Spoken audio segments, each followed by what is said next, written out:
Are you sick and tired of getting outdamaged by Starfire Warlocks? Well, don't get used to it because it's getting nerfed. But as for now, I got a pretty nasty build that can help you at least compete with the current nade spamming Warlocks and potentially be the best damage build for the upcoming season. Now we all know the Hunter is the most versatile when it comes to using any super in PvE. But today we're going to be using Gathering Storm with Star Eater Scales. And on top of that, we're going to be using something pretty similar to the Izzy Rocket Swap, but a little different. Instead of the Izanagi, we're going to actually be using the Conditional Finality. This build takes very little setup, and it's very forgiving because with the Izzy, you have to hit that headshot, and most of the time, I would miss. But with the Conditional Finality, as long as you hit most of your pellets, you'll get that shatter and ignition damage. And you're sitting there probably thinking, there is no way that a shotgun can do as much damage as a 4x honed edge Izanagi's Burden. Well, I did some damage testing and I got a couple clips to show you to compare the two. The only buff that is being used in this is the well, and I simply just use that so I could stay alive better and have the range buff from Luna's. We did use Luna factions in both the Izanagi and Conditional Finality, but I mainly used it not for the reload speed, but for the range that you get when you're sitting in a rift or a well, so it could better help me get more accurate numbers when using the shotgun. And to make things more fair, I made sure I used no surges and absolutely no debuff of any kind. Now, like I said, I'm not perfect. I did miss an Izanagi shot, but we can just add that damage on to the end to show you the more accurate number.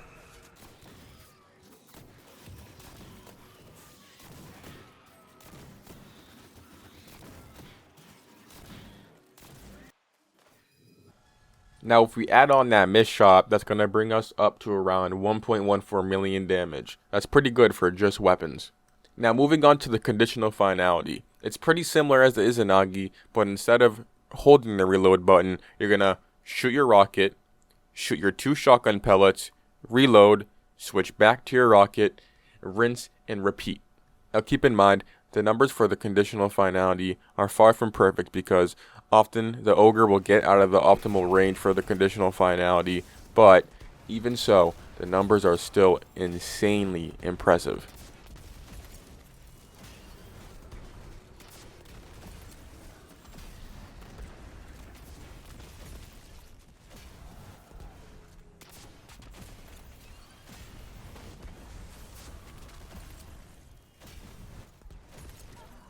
Now, even with the Ogre sometimes being out of the optimal range for the Conditional Finality, we still hit a staggering 1.539 million damage. That is insane.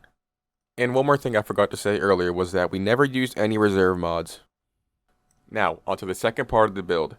It doesn't take much prep, but for the Star Eater scales, you're going to need 4 Orbs of Power, and for the Super, we're going to be using Gathering Storm.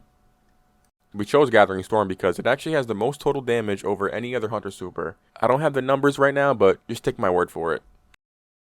Now that we have established that the Conditional Finality Rocket Swap actually does more damage than the Izanagi Rocket Swap, I'm going to be showing you the numbers when we use Gathering Storm with 4x Feast of Light from Star Eater Scales.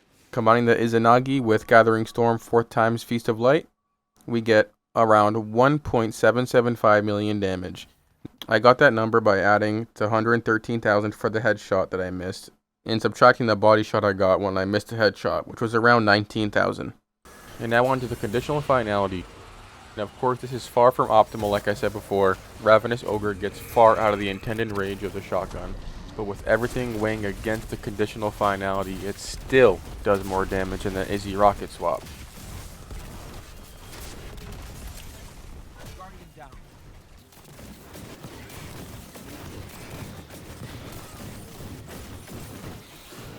We hit around 1.8 million damage. I did some damage testing on Nezarec because he has some better conditions for using a shotgun. Still missed a rocket in this one, but we got most of our reserves off and the shotgun was up close, so we got a lot more of that potential damage coming from the Conditional Finality. Now onto Nezarec, we hit around 2,337,000 damage. And keep in mind, that's also with the missed rocket, and I had 4 reserve left in my shotgun.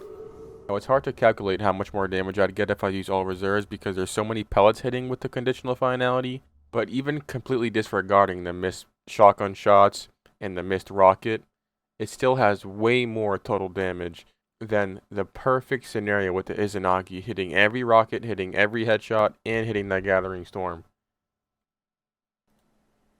Now before I go, let me give you a quick little overview of how to use this build. So first, pick up 4 Orbs of Power.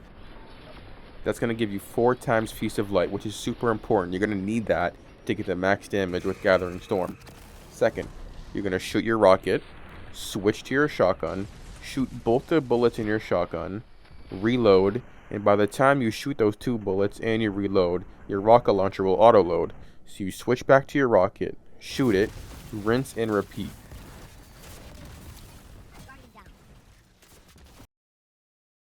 Now, I'm sure there's a million other builds you can use to get some really good total damage, but if you guys have any feedback or any comments or any suggestions for future videos, just go ahead and let me know in the comments down below. And I really appreciate you guys giving me all the feedback. It's been really helpful coming up with this new video idea, and I hope you guys have a great rest of your night or day. Bye-bye.